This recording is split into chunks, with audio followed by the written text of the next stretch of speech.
Sedikit saja ada ketidakcermatan langsung mengganggu kepercayaan masyarakat. Bismillahirrahmanirrahim. Assalamualaikum warahmatullahi wabarakatuh. Kami dari Forum Komunikasi Bantuan Polisi Pamung Praja Kabupaten Garut menyatakan Indonesia membutuhkan pemimpin muda di masa depan. Mas Gibran Raka Buming Raka. Terima kasih. Edan, oknum anggota Satpol PP Garut ramai-ramai menyatakan dukungan pada Prabowo Gibran. ASN tak netral, Bawaslu cuma bisa diam. Pak Jokowi, saya benar-benar kecewa. Halo, selamat datang di channel Redaksi Jurnal bersama JJ. Hal semacam ini yang tidak boleh terjadi. Semua kita bersama-sama harus menjaga ini. Bapak Ibu hadirin yang saya hormati, saya ingin mengajak seluruh komponen bangsa untuk bersama-sama menjaga pemilu ini berjalan jujur dan adil, prosesnya lancar, serta hasilnya yang baik dan terpercaya. Dan kepada seluruh aparat negara, saya sudah bolak-balik saya sampaikan, baik ASN, TNI, Polri, harus bersikap netral dan tidak memihak. Tim pemenangan Prabowo Gibran tentu ingin menggerus perolehan suara kompetitor mereka di dua provinsi tersebut. Berbagai posisi penting di Jawa Tengah kini diisi mereka yang mempunyai kedekatan dengan Jokowi atau petinggi partai koalisi pengusung Prabowo Gibran. Apakah mungkin Jokowi netral dalam Pilpres 2024 ini? Itu pertanyaan seorang teman ketika kita diskusi tentang situasi Pilpres 2024. Ya saya jawab, enggak mungkin Jokowi netral. Begitu banyak kepentingan yang dibawa Jokowi dalam Pilpres kali ini dan begitu besar resiko yang dia tanggung karena memaksa anaknya jadi calon wakil presiden. Buat saya, itu adalah pertanda bahwa Jokowi sebagai Presiden Republik Indonesia tidak akan mungkin bersikap netral. Baru-baru ini, ramai video beredar oknum anggota Satpol PP Garut mendukung salah satu pasangan Capres-Cawapres di pemilu 2024. Dalam video tersebut, anggota Satpol PP Garut menyatakan dukungan kepada pasangan calon nomor urut 2, yaitu Prabowo Subianto dan Gibran Raka Buming Raka. Anggota Satpol PP yang menggunakan seragam dinas dan diketahui dalam jam kerja melakukan pernyataan sikapnya dengan tegas. Dipandu oleh salah satu anggota Satpol PP, pernyataan sikap diikuti oleh anggota Satpol PP lain yang berada di dalam video. Dalam pernyataan anggota Satpol PP itu menyatakan bahwa Indonesia membutuhkan pemimpin muda seperti Gibran. Ucapan tersebut selain diikuti oleh anggota Satpol PP lain, juga sambil menunjukkan foto Gibran Raka Buming Raka. Padahal sudah diperingatkan bahwa aparat haruslah netral, tapi kenyataannya sampai berani terang-terangan seperti ini. Sepertinya ada beberapa kemungkinan Jokowi sudah tidak dianggap lagi, atau di belakang Jokowi memerintahkan sebaliknya.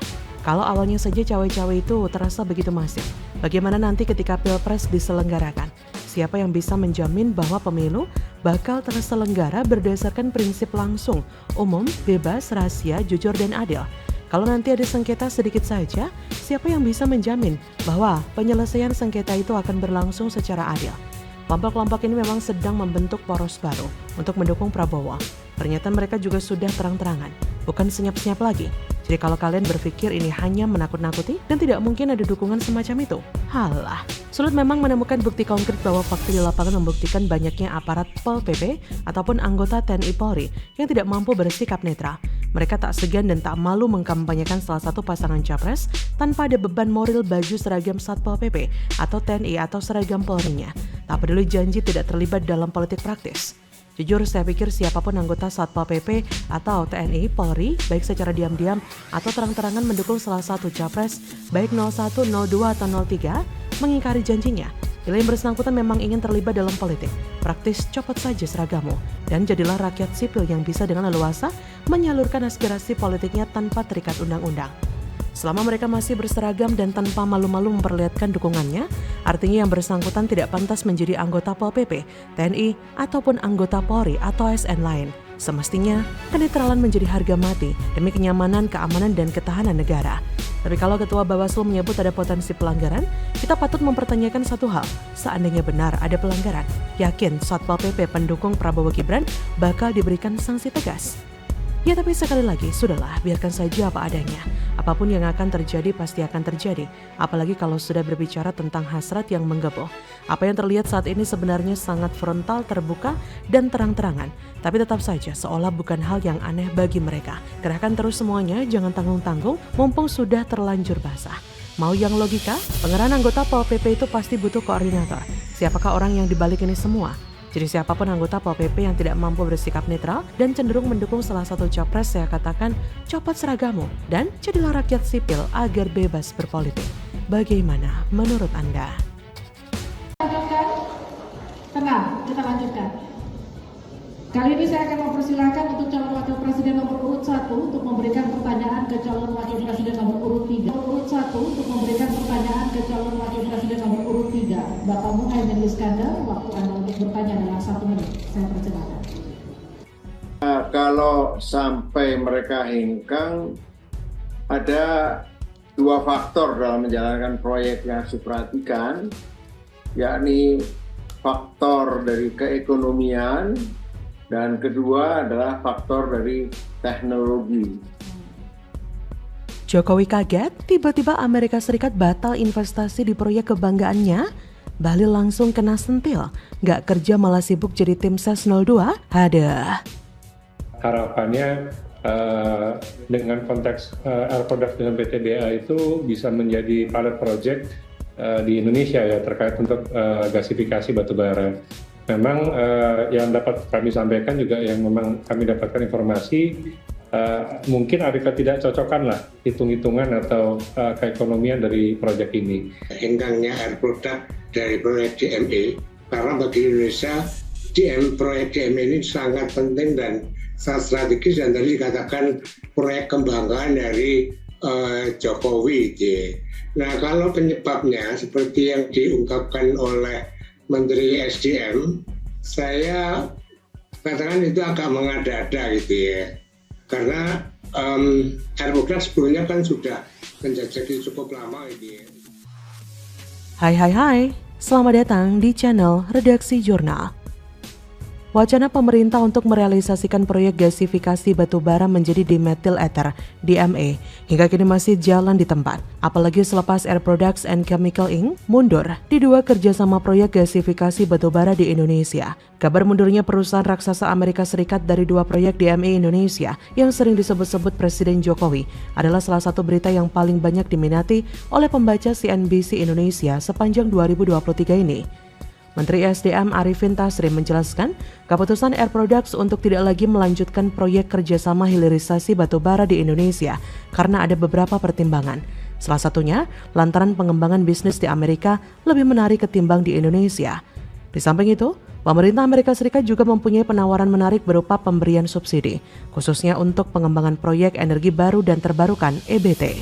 Seperti diketahui, Air Products and Chemical Inc. rupanya tidak hanya keluar dari proyek kerjasama dengan PTBA dan Pertamina terkait gasifikasi batubara menjadi dimethyl ether. Bahkan perusahaan juga memutuskan untuk hengkang dari proyek hilirisasi batubara lainnya di Indonesia. Meskipun kehilangan partner dalam pengembangan proyek ini, PT Bukit Asam Tbk rupanya harus berkomitmen untuk mendukung pemerintah dengan melaksanakan program hilirisasi di sektor batubara.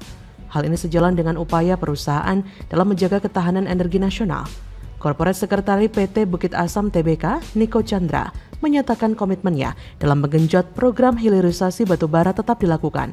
Hal ini juga sejalan dengan visi PTBA untuk menjadi perusahaan energi kelas dunia yang peduli lingkungan. Guna merealisasikan program hilirisasi dapat berjalan secara optimal, perusahaan juga telah mengalokasikan cadangan batubara yang dikhususkan untuk pengembangan kawasan ekonomi khusus KEK di Tanjung Enim, Sumatera Selatan sebagai sentra industri berbasis hilirisasi dan energi. Lebih lanjut, Niko menyampaikan apresiasinya kepada pemerintah yang telah memberikan berbagai dukungan untuk menjamin kepastian proyek hilirisasi batubara.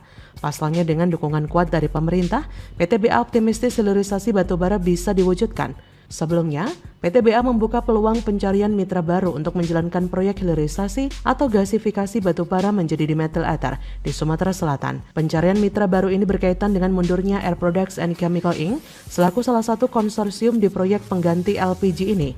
Ini tentu menjadi kabar yang menampar telak muka pemerintah dan juga Menteri Investasi di kubu Prabowo, Bahlil Lahadalia, karena tentu ini merupakan program kerja bagi Bahlil. Untuk Presiden Jokowi titip pesan sampaikan ke Bahlil untuk abaikan berita-berita seperti ini agar tidak mengganggu konsentrasi dia dalam mengkampanyekan Capres 02 Prabowo Subianto.